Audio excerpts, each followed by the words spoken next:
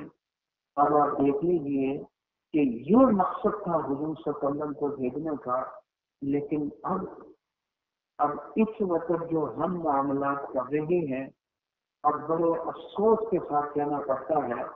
اب مجھے فون آتے، پچھلے سال بھی خاتون کے فون آئے کیونکہ صاحب باقاعدہ حضور صلی اللہ علیہ وسلم کی ولادت کے نام کے اوپر وہ کیک کاٹے جا رہے ہیں، پاڑیاں لگائی جا رہی، لائٹنگ کی جا رہی ہے، حتیٰ کہ جو ساتھی بتانے لگے گانوں کے اوپر باقاعدہ ڈانس ہو رہے ہیں، پھر ون ویونگ ہو رہی ہے، لائٹنگ ہو رہی ہے۔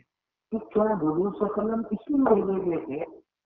اگر یہی رستہ محبت والا رستہ ہے تو آپ مجھے بتلائیے صحابہ سے بڑا عاشق تھا کوئی حضور صلی اللہ علیہ وسلم کا؟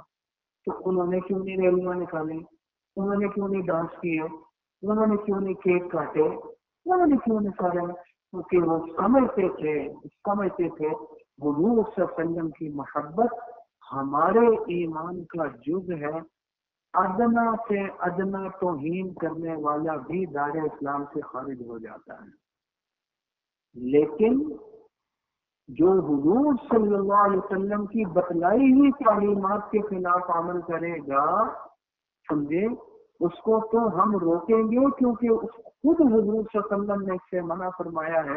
اب آپ مجھے بتلائیے ایک شخص این زوال کے وقت میں نماز پڑھنا شروع کر دے، اس کو جب روکا جائے وہ کہ تو نماز کا مخالف آ گیا، میں نماز کا بغیر نماز نہ پڑھ، کیا کہا جائے گا؟ نماز کا مخالف نہیں، تو نے جو طریقہ اختیار کیا ہے اس سے حضور صلی اللہ علیہ وسلم نے منع فرمایا ہے کہ زوال کے وقت نماز نہیں پڑھنی۔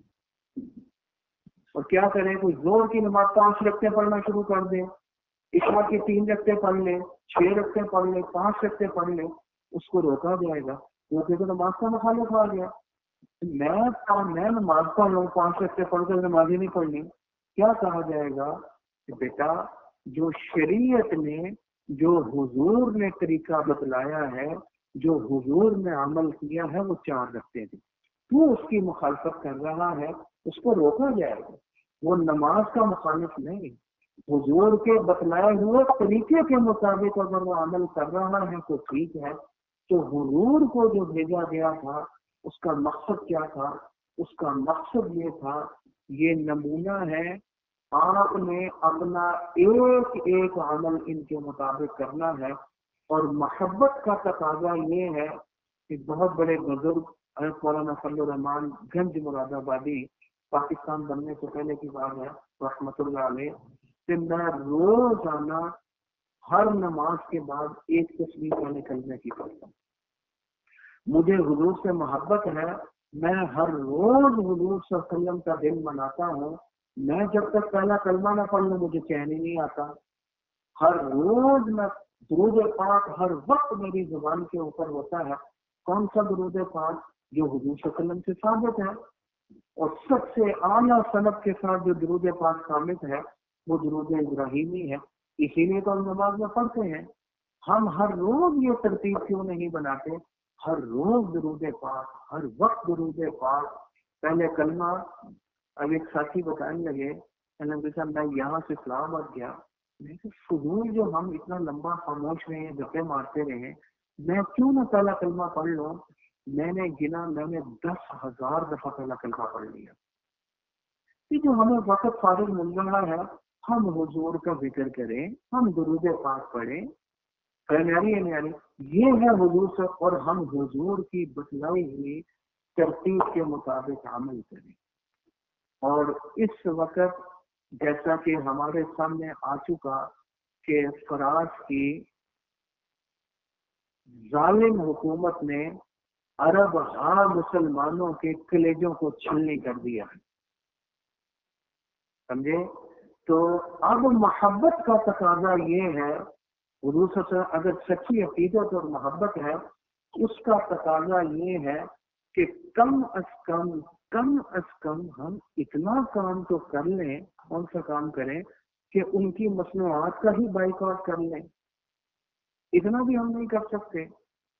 کم سے کم غیرت دینی کا تقاضا، حضور صلی اللہ علیہ وسلم کی محبت کا کم سے کم تقاضا تو یہ ہے کہ جو ان کی مصنوعات ہیں کم از کم ان کا تو بائیکاٹ کر لیا جائے. یہ دیکھا جائے کہ کون سی چیزیں ان کی مارکیٹ کے اندر چل رہی ہیں، ہم نے وہ نہیں خریدنی. اگر ہمیں اتنا بھی پاس نہیں ہے، اس کا مطلب ہے ہم اصل حضور صلی اللہ علیہ وسلم کے عاشق نہیں. اصل عاشق وہی ہوتا ہے جو حضور صلی اللہ علیہ وسلم کی بتلائی ہوئی ترتیب کے مطابق زندگی گزارتا ہے. اور ان کی محبت اور عظمت کا تقاضا یہ ہے کہ جو ان کے دشمن ہیں، جو ان کی ناموس کے اوپر حملہ کرنے والے ہیں، کم از کم ان کا بائیکاٹ تو کر لیا جائے. یہ ادنا سے ادنا تقاضا ہے. خیر، حضرت تھانوی علیہ رحمت کی ایک تحریر میں پڑھ رہا تھا، مان لگے کہ عجیب منظر ہم دیکھتے ہیں کہ حضور صلی اللہ علیہ وسلم کی مخالفت بھی کی جاتی ہے اور حضور سے محبت کے دعوے بھی ہوتے ہیں. یہ ایک عجوبہ ہمارے ہاں چل رہا ہے، کیونکہ جس کے ساتھ محبت ہوتی ہے اس کی مخالفت نہیں ہو سکتی، اور جس کی مخالفت ہوتی ہے اس کے ساتھ محبت نہیں ہوتی. اب اگر ہمیں حضور صلی اللہ علیہ وسلم کے ساتھ محبت ہے تو ہمارا ہر عمل حضور کے مطابق، ہماری صورت حضور کے مطابق، ہمارا چلنا، ہماری چال ڈھال، ہمارا کھانا، ہمارے معاملات، ہماری تجارت، ہر چیز حضور صلی اللہ علیہ وسلم کی سیرت کے مطابق ہونی چاہیے. اس کا مطلب یہ ہے کہ ہمیں حضور صلی اللہ علیہ وسلم کے ساتھ سچی محبت ہے، اور ہماری محبت کا تقاضا یہ ہے کہ ہر عمل ہمارا حضور صلی اللہ علیہ وسلم کے مطابق ہو. میں نے ابھی عرض کیا کہ درود و سلام زیادہ سے زیادہ پڑھا جائے، کیونکہ ہمارا یہ عقیدہ ہے کہ حضور صلی اللہ علیہ وسلم کے روزے کے پاس جو درود و سلام پڑھا جائے وہ خود براہ راست سنتے ہیں، اور دور سے جو پڑھا جائے وہ فرشتے ہیں جو حضور صلی اللہ علیہ وسلم تک پہنچا دیتے ہیں کہ فلاں شخص نے یہ درود پاک آپ کی خدمت عالیہ میں بھیجا ہے. اب کتنی میٹھی بات ہے کہ ہمارا یہ درود حضور صلی اللہ علیہ وسلم کی خدمت عالیہ میں پیش ہو رہا ہے، ہمارا نام حضور کی مجلس میں آ رہا ہے. یہ کتنی بڑی بات ہے، سمجھے.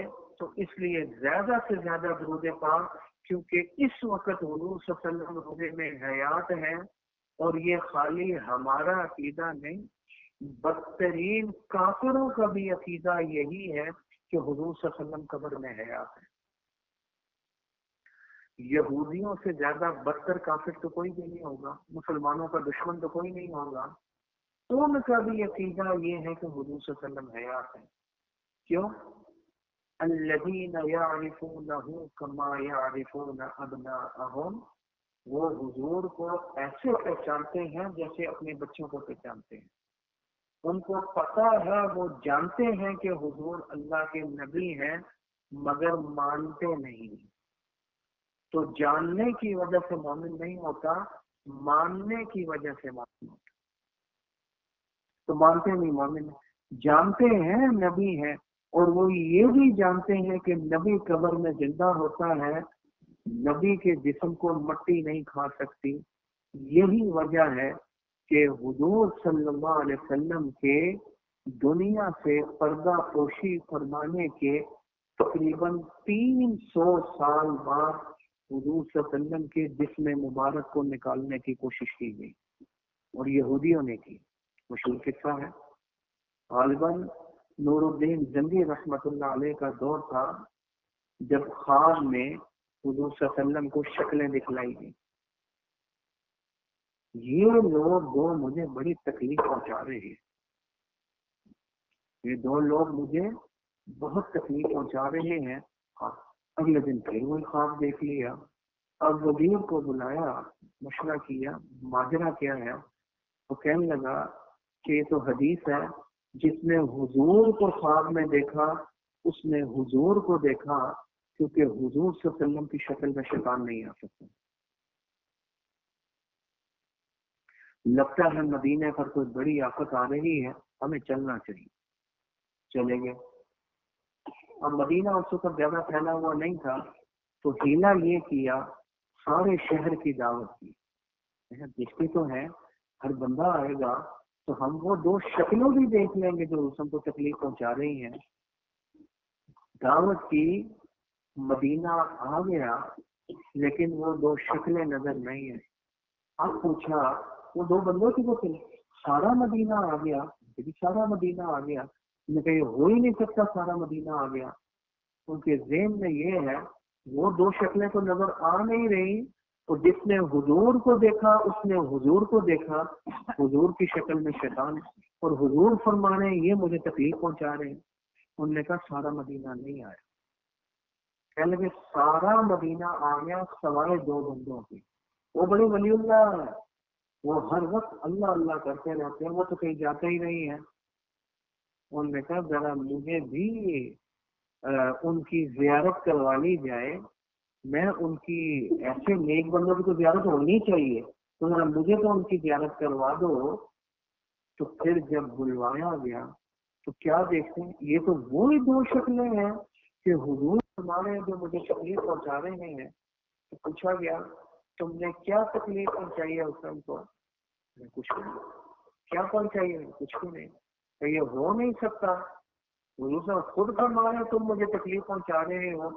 اور جب سختی کی گئی اور گھر پر جا کر چھاپا مارا تو پتہ چلا گھر کے اندر سے سرنگ جا رہی ہے۔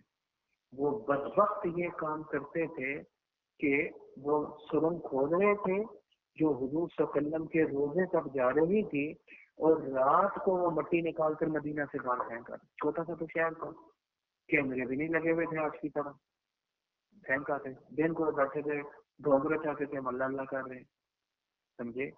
اب جو سروں کے اندر دیکھا نور الدین زنگی رحمت اللہ علیہ نے، وہ سیدھا جا رہی ہے حضور کے روزے کی طرف، اور روزے تک وہ پہنچ گئے تھے، بس ایک دن کی تاخیر تھی۔ آپ صلی اللہ علیہ وسلم کے پاؤں مبارک بھی ظاہر ہو گئے تھے۔ نور الدین زنگی رحمت اللہ علیہ نے خود زیارت کی آپ صلی اللہ علیہ وسلم کے پاؤں مبارک کی 300 سال بعد، اور پھر بوسہ لیا پاؤں مبارک کا، اور اس کے بعد سیکا پلائی دیوار ڈال دی جو آج تک جلی ہوئی ہے۔ اب کوئی بدبخت قیامت تک سروں کے ذریعے وہ حضور صلی اللہ علیہ وسلم کے روزے تک نہیں پہنچ سکتا۔ 300 سال بعد حضور صلی اللہ علیہ وسلم کا جسم اثر بالکل ٹھیک ہے۔ اب سوال پیدا ہوتا ہے، کیا یہودیوں کو نہیں پتا تھا کہ اگر ہم پکڑے گئے تو مسلمان ہماری ٹکا بوٹی کر دیں گے، کیونکہ حضور سے زیادہ پیارا ان کو کوئی بھی نہیں؟ تو ان کو تو پتا تھا اس بات کا، اس کے باوجود انہوں نے اتنا بڑا رسک لیا۔ اور دوسری بات یہ ہے کہ ان کو نہیں پتا تھا 300 سال گزر گئے ہیں، اب تو اندر کچھ موجود ہی نہیں ہوگا، سارا کچھ مٹی بن چکا ہوگا۔ ایک ساتھی نے وہ جنازہ پڑھوایا، مجھے قبرستان لے گئے دعا کے لیے، والد کا انتقال ہوا، کس کا انتقال ہوا، قبرستان میں کھڑے ہوئے تھے ہم، تو اچانک شور مچا، ایک ساتھی کہنے لگے ادھر تو ابا بھی دفن تھے، انہوں نے ادھر ہی دوسرا مردہ دفنا دیا، تو اب میرا مطلب ہے کہ شور مچ گیا کہ میرے ابا جی کی قبر میں دوسرا مردہ چلا گیا، اب مردہ تو دفن ڈال دیا تھا اندر، تو اب سوال پیدا ہوتا ہے کہ ابا جی تو اندر نظر ہی نہیں آ رہے، وہ کہتے قبر یہی ہے۔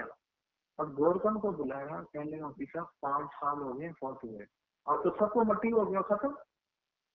میں نے کتنے عرصے، کہتے یہ جو ہمارا علاقہ ہے نا 1.5 سال میں مٹی ہو جاتا، ختم ہو جاتا، علاقے کے ایسا ہے، تو 5 سال میں ختم سب کچھ مٹی۔ اور حضور کا جو روزہ اثر قبر مبارک ہونے کی 300 سال بعد، اور جسم بالکل سلامت ہے، تو یہودی کو نہیں پتا تھا اندر تو ہے ہی کچھ نہیں، تو میں کیوں سمن کھود رہا، اور اگر پکڑا گیا تو میری چکا روٹی کر دیں گے، پھر بھی کھودی کیوں؟ کیونکہ وہ جانتے ہیں کہ حضور اللہ کے نبی ہیں، مانتے تو نہیں ہیں اس لیے کہا لیکن جانتے ہیں، اور وہ یہ بھی جانتے ہیں کہ نبی زندہ ہوتے ہیں، مٹی کھاتے نہیں ان کے جسم کو، تو جسم بالکل صحیح سلامت اندر ہوگا، تب ہی تو یہ ناپاک کوشش کی تھی انہوں نے جسم مبارک نکالنے کی۔ 300 سال بعد اس وقت بھی حضور صلی اللہ علیہ وسلم قبر مبارک میں زندہ ہے، اور حضور صلی اللہ علیہ وسلم سے محبت ہمارے ایمان کا جز ہے، اور جو روزے پر کھڑے ہو کے درود و سلام پڑھے چونکہ زندہ ہے وہ اس وقت بھی براہ راست سنتے ہیں۔ میں نے ایک بات کی، حضور صلی اللہ علیہ وسلم سے محبت ہمارے ایمان کا جز ہے۔ آپ سورہ توبہ میں چلے گئے، کیا آیت ہے؟ قل اے نبی صلی اللہ علیہ وسلم ان سے فرما دیجئے ان کان آباؤکم و ابناؤکم، اگر تمہارے باپ اور تمہارے بیٹے، وہ اخوانکم اور تمہارے بھائی، وہ ازواجکم اور تمہاری بیویاں، وہ عشیرتکم اور تمہارا خاندان، وہ تجارتن اور تجارت، تخشون کسادہا جس کے نقصان سے تم ڈرتے ہو، کہ تجارت ہماری کے ماند نہ پڑ جائے، کوئی نقصان نہ ہو جائے، وہ تجارت، وہ مساکن اور تمہارے بنگلے، تمہاری کوٹھیاں، ترضونہا جو تمہیں بڑی اچھی لگتی ہیں، احب الیکم من اللہ ورسولہ، اگر اللہ اور اس کے رسول سے زیادہ پیاری ہو جائے، اور اس کے رستے میں جہاد سے زیادہ پیاری ہو جائیں، تو پھر فتربصوا انتظار کرو، حتی یأتی اللہ بامرہ، یہاں تک کہ اللہ کا عذاب آ جائے۔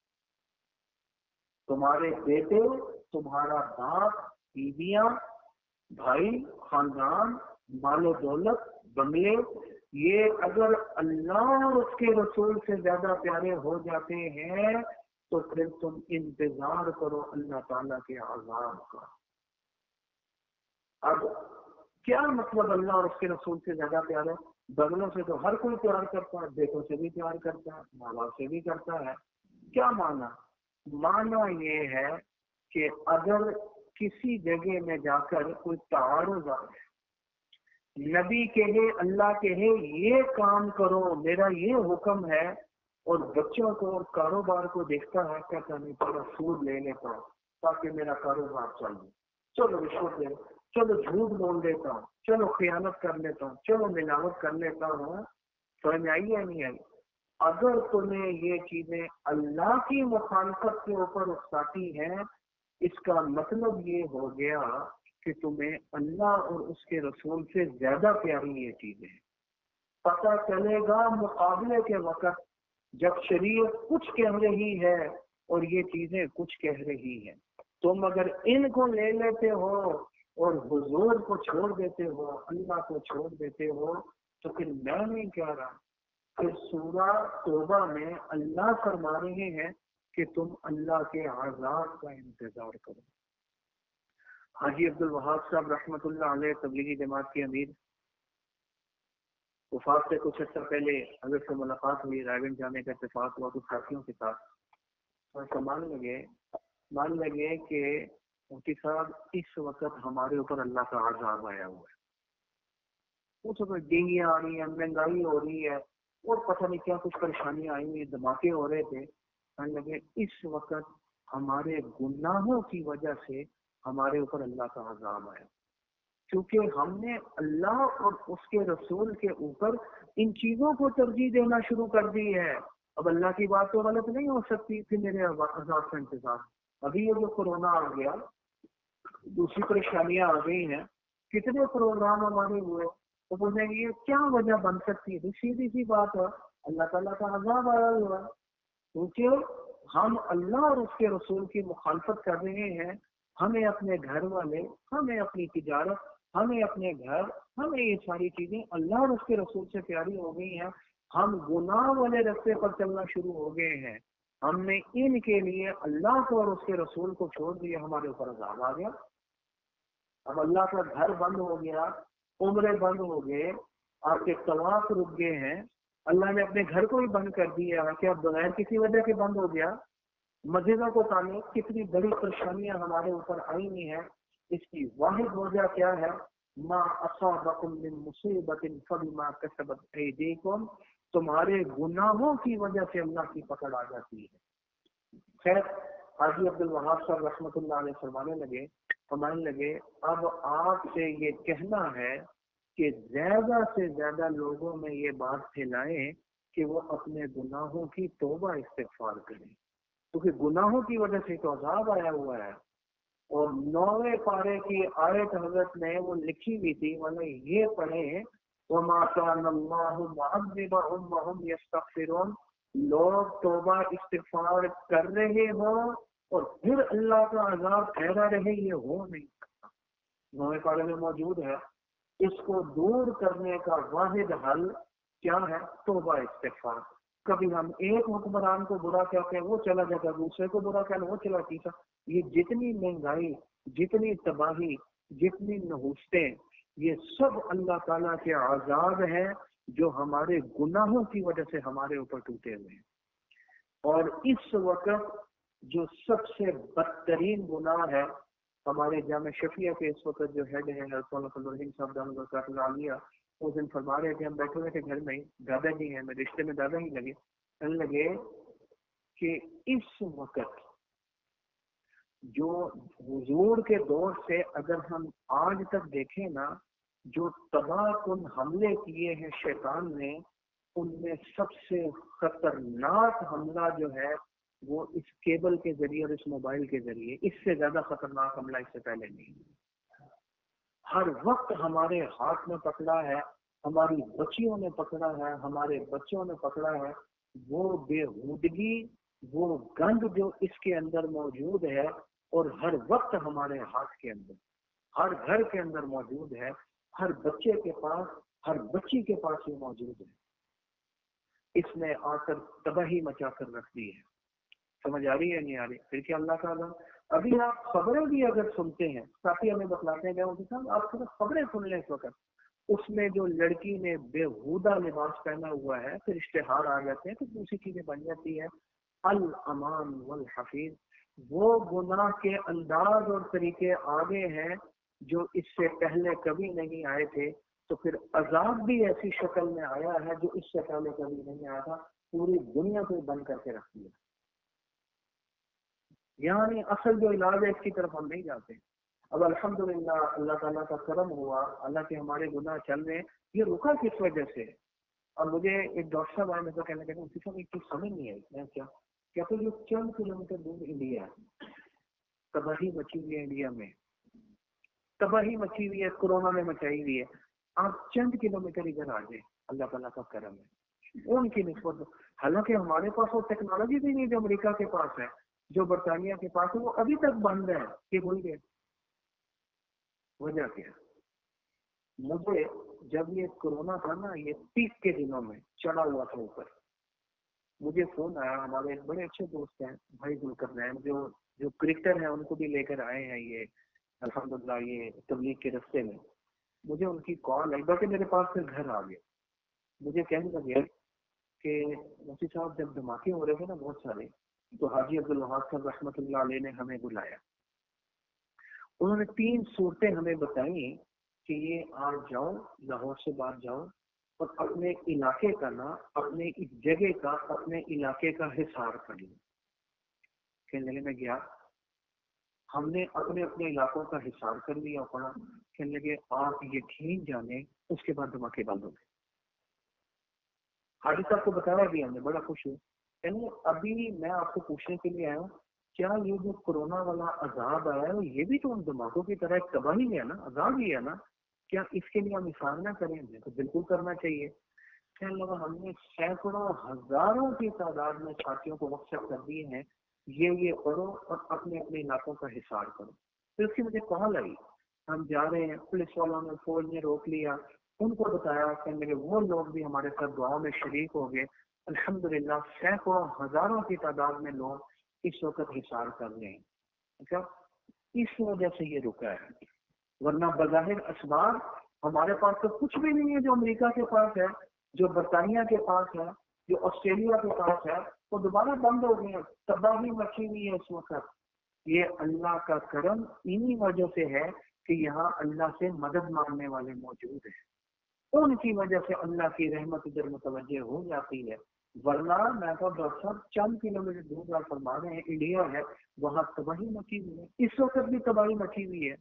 یہاں کیا ہے، ہم نے تو کچھ بھی نہیں کیا، اسباب کے درجے میں دیکھا گیا تو ہم نے کچھ بھی نہیں کیا۔